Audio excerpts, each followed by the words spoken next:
from Utah's first TV station.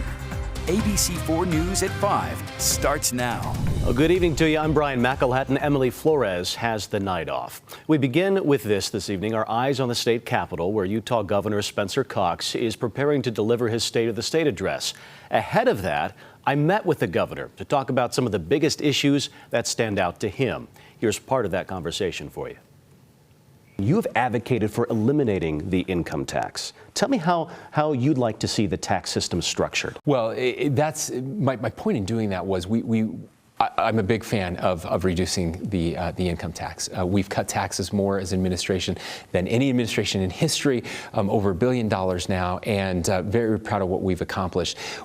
As we keep doing this, though, we have to look at rebalancing. What does that look like? And that was my message to the legislature. We're not going to eliminate the income tax this year. I know that's not going to happen.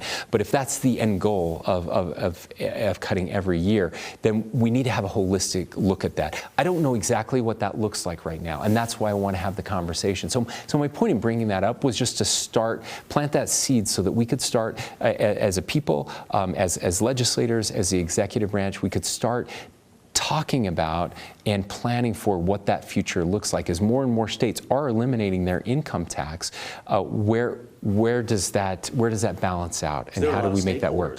A lot of stakeholders in that. So this is a multi-year conversation, and I don't have all the answers yet, but we will get the answers. Air quality along the Wasatch Front. Yeah. They don't put that in the Visit Utah brochure, right?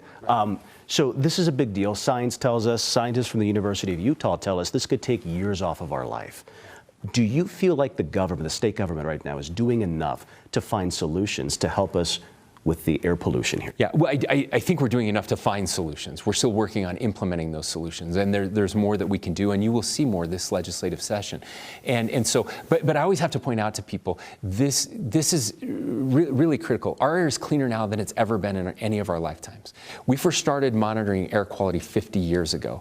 We had 1 million people here. We have 3.4 million people here now, and our air is significantly cleaner than it was 50 years ago.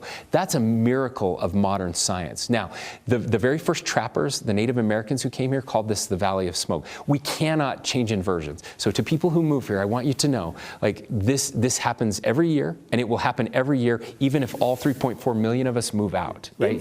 Inversions happen. But the pollution is that's right. That's right. But again, our air is 40% cleaner than it was 15 years ago. Right? That's phenomenal, and continuing, and will continue as technology continues to improve. As we get in more electric vehicles, about 50% of the bad air on those days is from our tailpipes, right? So zero emissions from tailpipes is huge for us, and we're seeing more and more of that every year. So we are on the right path. We still have more to go, and we will get there.